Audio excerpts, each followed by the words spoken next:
At the height of the chapter, the current occupant of Aso Rock, Major General Muhammad Buhari retired, had been body snatched by a certain Jubilee from Sudan.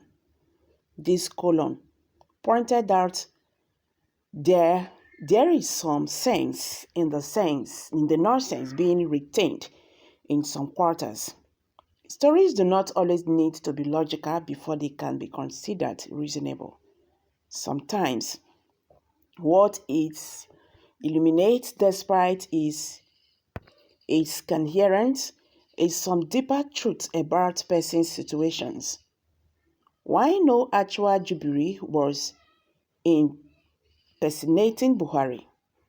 The Jubilization and the Sudanization of the president illustrated Hellenization, considering how alienated he was from the people he supposedly rules. The theory of an impersonator having replaced Buhari is reasonable. Both Jubilee and Sudan were metaphors of foreignizations to describe a man who no longer recognizable. This was a man whose limited abilities to resolve words else Nigeria was oversold during the 2015 electioning. The image of Buhari they marketed must have overwhelmed the man himself, because by the time he eventually won the election, it felt like Humpty Dumpty. He has not been able to put himself back correctly since then, knowing how lackluster he would be in office. He preempted his coming failures with the warning that old age would affect his performance. For a man who got into power as a royal, he had not even been officially sworn in before beginning to scratch. As it has pinned out so far, his problem was not so much about advancing years as a sociopathic nonchalance. The issue his handlers promised he would confront with his Spartan approach have barely changed. The most fitting photo of his administration that describes his administration is the one that shows him in his living room picking his teeth. The picture has been meme-filled and used to satirize his self-distancing from Nigerians. Whoever released that image of Buhari to the public lacked tact, but they also gave us a potent visualization of his detachment from the realities of the people he supposedly rules.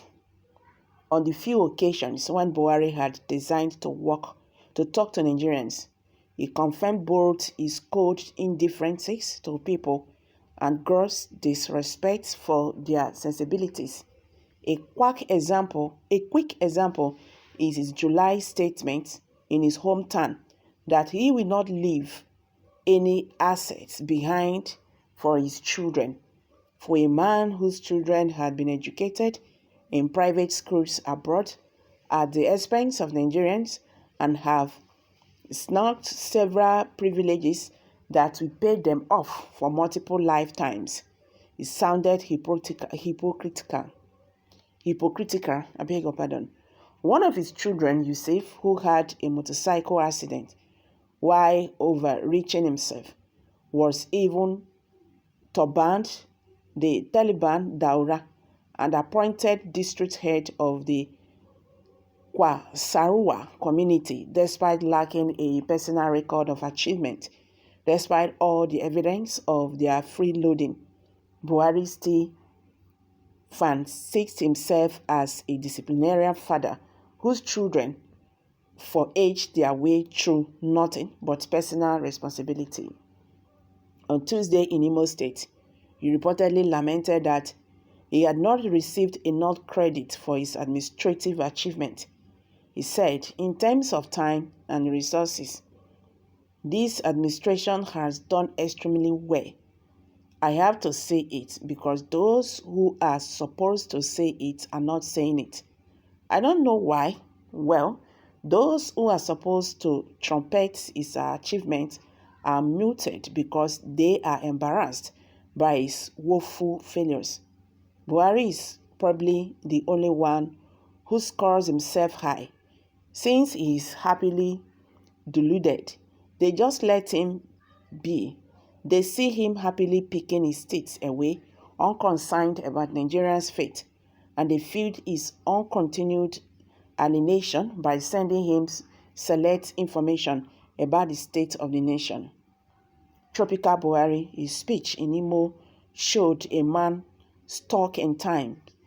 He still spoke as if it was still 2015. He boasted about the number of local governments in the hands of Boko Haram when he come to power and which they have presently retrieved.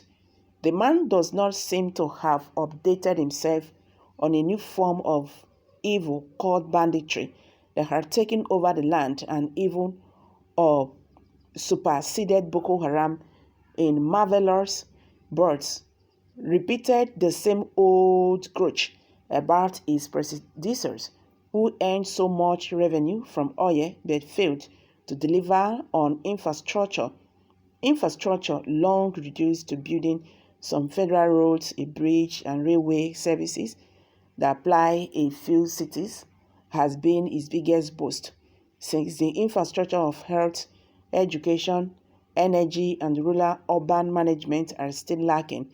He and his spokesperson act as if they do not matter. One would think a man whose regime overdepend on oil prices would at least make some concerned efforts to stop oil plunder, but no, daily an estimated 108,000 barrels of oil is stolen. His selling point in 2015 was his promise to stop corruption, but corruption exploded right under his watch. For instance, his own accountant general was figured for stealing an amount the shady sum located to fuel subsidy boomed in insecurity in Nigeria. And President Muhammadu Buhari is still telling us that he is still the President Muhammadu Buhari. Most people have given up on Buhari and are already looking forward to the salvation 2023 might bring. Even Buhari too has surrendered. He is merely counting down to the day he will return to his village. The scorching remains of the country's safety handed over to someone else to manage. For a man whose anti-medias touch Thames brass to draws is practically eliminated from the carnage he caused.